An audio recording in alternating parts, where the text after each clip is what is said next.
मानसिक शक्ति एक ऐसा विषय है जिससे हर इंसान हर कार्य में सफलता प्राप्त कर सकता है।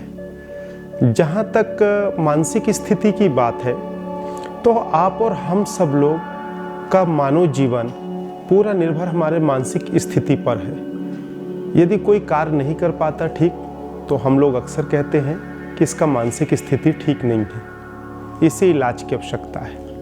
यदि कोई सफलता प्राप्त करता है तो कहते हैं नहीं, इसकी मानसिक स्थिति बहुत अच्छी है, इसकी चेतना बहुत अच्छी है, यह कोई भी कार्य एकाग्रता के साथ करता है। तो जब हम इस तरह के कार्य में सफलता और असफलता मानसिक स्थिति के अनुसार प्राप्त करते हैं, तो मानसिक स्थिति से हम अपने बीमारियों को क्यों ठीक नहीं कर सकते?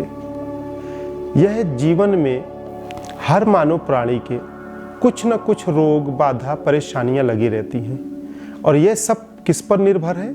हमारे मानसिक स्थिति पर। यदि हम मानसिक स्थिति को नियंत्रण रखें, मानसिक स्थिति के तरंग को, ऊर्जा को यदि समझें, तो निश्चित हम मानसिक स्थिति से बीमारियों को ठीक कर सकते हैं।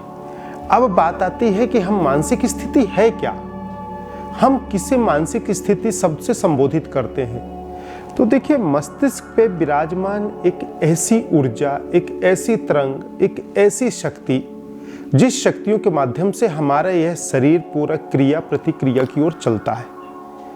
जब हम कोई भी कार्य करते हैं तो उससे पहले हम अपने मानसिक स्थिति को बनाते हैं, हम अपने मानसिक रूप में उसे बैलेंस करते हैं, फिर हम उस कार्य को करते हैं। यदि कोई गाड़ी को चलाता है और गाड़ी को चलाते हुए यदि वह मानसिक स्थिति को खो जाए, तो कहते हैं इसकी मानसिक स्थिति ठीक नहीं है, इसको ड्राइविंग मत दो, नहीं तो यह दुर्घटना कर देगा, यह नुकसान पहुंचा देगा। तो हमारे जीवन में, पूरे जीवन के इस होल लाइफ का कंट्रोलर ही हमारा मानसिक स्थिति पर निर्भर है। हमारा मानसिक स्थिति, जिसके भी मानसिक स्थिति पर कंट्रोल है, मानसिक स्थिति पर नियंत्रण है, वह इंसान पूर्णतः सफलता प्राप्त कर सकता है। अब बात आती है बीमारी की, कि हम बीमारी को इससे कैसे ठीक करें। तो देखिए, बीमारी भी हमारे शरीर के अंदर से उपजती है, रोग भी तो अंदर से पैदा होता है। जब रोग हमारे अंदर से पैदा होता है तो उसका उपचार भी अंदर ही है। जब उसका उपचार अंदर है तो क्यों ना हम अपने मानसिक स्थिति से उसको ठीक करें। अब बात आती है कि हम उसे ठीक कैसे करें। तो पहले हमें इसमें जाना पड़ेगा कि वह बीमारी पैदा कैसे हुई, बीमारी आई कहां से। तो उस बीमारी को लाने में भी हम ही जिम्मेदार हैं।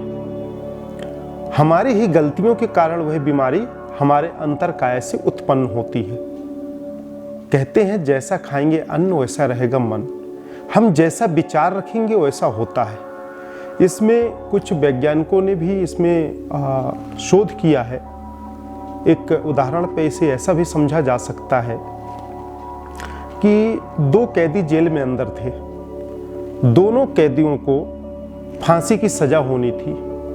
जज ने उनसे पूछा कि आप लोग किस तरह से मरना चाहते हो। लोगों ने अपना अपना विचार दिया। जज ने फैसला सुनाया कि आप लोगों को सर्प के डसने से आप लोगों की मृत्यु होगी, स्नेक बाइट से आप लोगों को मृत्यु दी जाएगी। यह जज का फैसला हुआ। फैसला होने के बाद उन्हें कारावास में छोड़ दिया गया।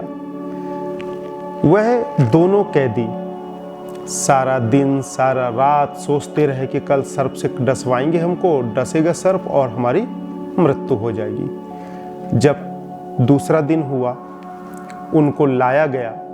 लाने के पश्चात उनके सामने काला खूंखार नाग सामने उनको दिखाया गया। जब देखे तो उनके मन बुद्धि चित्त ने देखा कि यह नाग अब हमें डसेगा और हमारी मृत्यु हो जाएगी।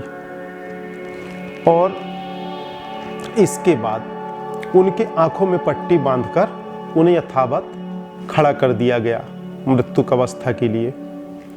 और जो शोधकर्ता थे सभी लोग थे वहाँ पे, तो 2 पिंच सर्प के दांत की जैसे आकृति का बनाकर उनके पैर में चुभन कर दिया गया और सर्प को ऐसे टच करके हटा लिया गया वहाँ से।